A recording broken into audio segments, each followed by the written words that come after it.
کاشته زدن توی FC25 یکی از مهمترین مسائلیه که اگه بدونید چطور وقتی کاشتگیرتون میاد ازش استفاده کنید میتونید توی بازیایی که گره میخورن کارو در بیارید. یه پسر به BS Game Show خوش اومدین. توی این ویدیو میرم سراغ روش‌های کاشته زدن توی FC25 که مکانیزم کاشته زدن نسبت به پارسال تغییری نکرده، اما روش‌های جدیدی رو توی این ویدیو توضیح میدم که میتونه به دردتون بخوره. پس بدون معطلی بریم سراغ ویدیو.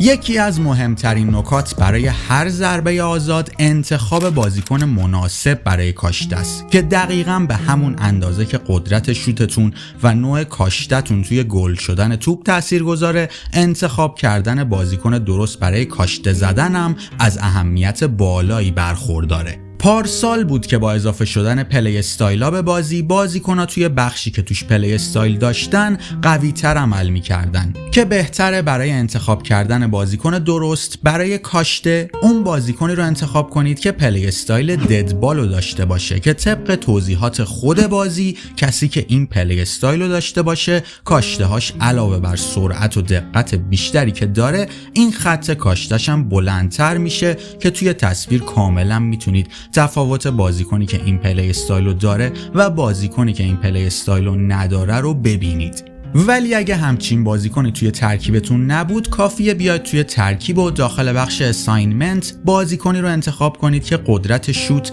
دقت کاشتش و کاتش از بقیه بازیکنای تیمتون بیشتر باشه. که امسال هم توی بخش اساینمنت میتونیم به طور جدا توی این بخش کاشته های سمت چپ و راست رو به بازیکنای متفاوتی بسپریم که خیلی جالبه.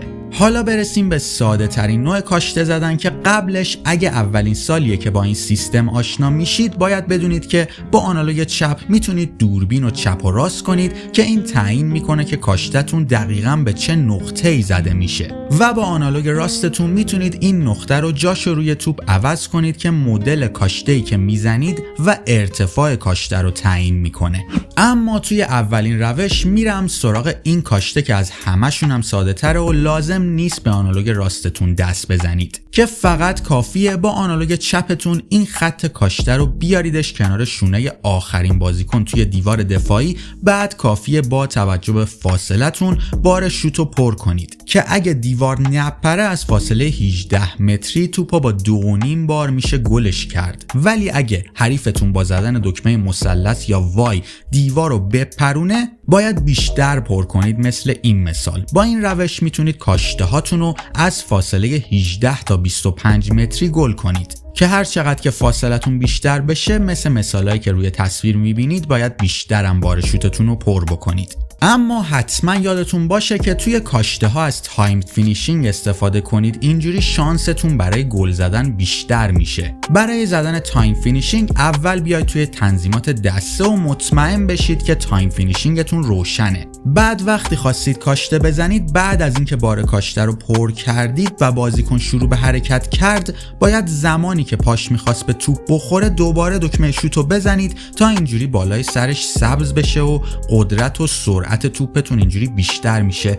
حتما ازش استفاده کنید، خیلی میتونه به گل شدن توپ کمک بکنه. برسیم به یه روش کاربردی دیگه، یعنی پاور فری کیک که با توجه به اینکه قدرت زیادی داره توی مسافت‌های بیشتر از 25 متر باید ازش استفاده کنید. البته توی مسافت‌های نزدیک هم خیلی جوابه. برای این کاشته باید اول این نقطه کاشته رو بیارید بچسبونید به این کنار، بعد ببریدش بالا تا نوشته زیر توپ به اینساید فوت لو تغییر کنه. بعد یه مقدار بیاریدش پایین تا دوباره نوشته زیر توپ اینساید فوت کرلد بشه.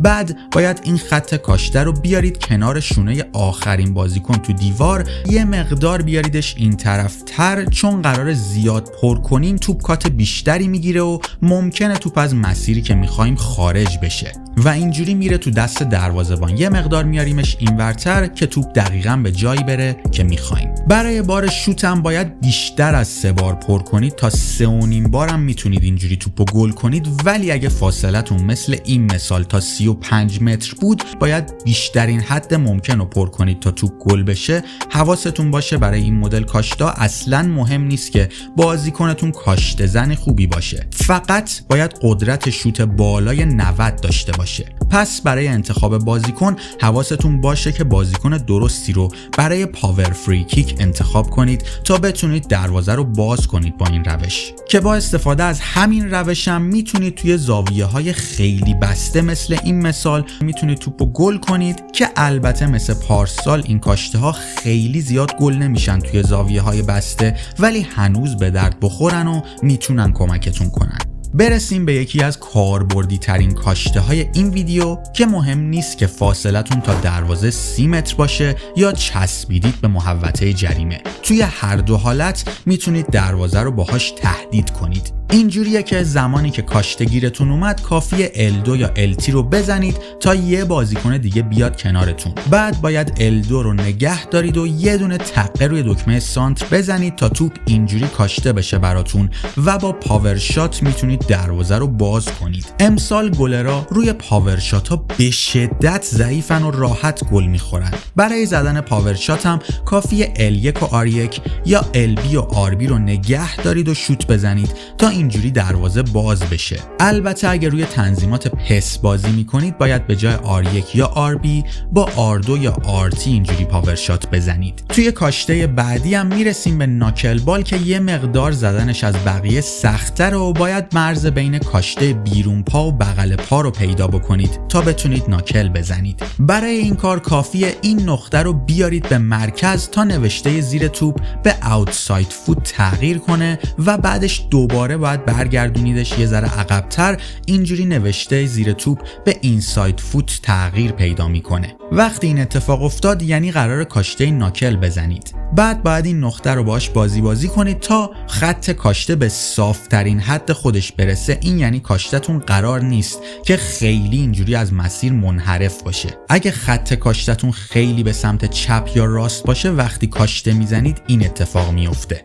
بعد باید بین 3 تا 4 بار پر کنید با توجه به فاصلتون. فقط حواستون باشه که اگه 4 تا بار پر کنید توپ میره پیش مارادونا، پس این کار رو انجام ندید. اما دونستن این اطلاعات به تنهایی کافی نیستن و باید حتما کاشته ها رو با بازیکنهای متفاوت تمرین کنید، که برای تمرین کردن 3 تا بخش توی بازی وجود داره که اولیش توی اسکیل گیمز و میتونید توی این قسمت کاشته ها رو اینجوری تمرین کنید که خب کاشته ها قابل تنظیم نیستن و از یه سری فاصله از پیش تعیین شده میتونید کاشته بزنید. بخش دیگه پرکتیس آرناه که میتونید به طور دستی جای کاشته رو تنظیم کنید، ولی همیشه این دفاع راستتونه که میاد که کاشته رو بزنه و اینجا مشکلات خودشو داره. ولی کامل ترین بخش تمرینی کاشته توی آلتیمیت تیمه که باید بیاید داخل مومنتس و اینجا توی بخش ست پیسز میتونید کاشته رو تمرین کنید که با تیم خودتون داخل آلتیمیت تیم میتونید این کار انجام بدید، که سناریوهای از پیش تعیین شده توی بازی واقعی رو میتونید اینجوری تمرین کنید. ولی حواستون باشه که باید حتما برای کاشته زدن توی بخش مومنت به اینترنت وصل باشید. خب بچه‌ها اینم از این ویدیو. اگه سوالی داشتید حتما داخل کامنت ها ازم بپرسید و تا ویدیوهای بعدی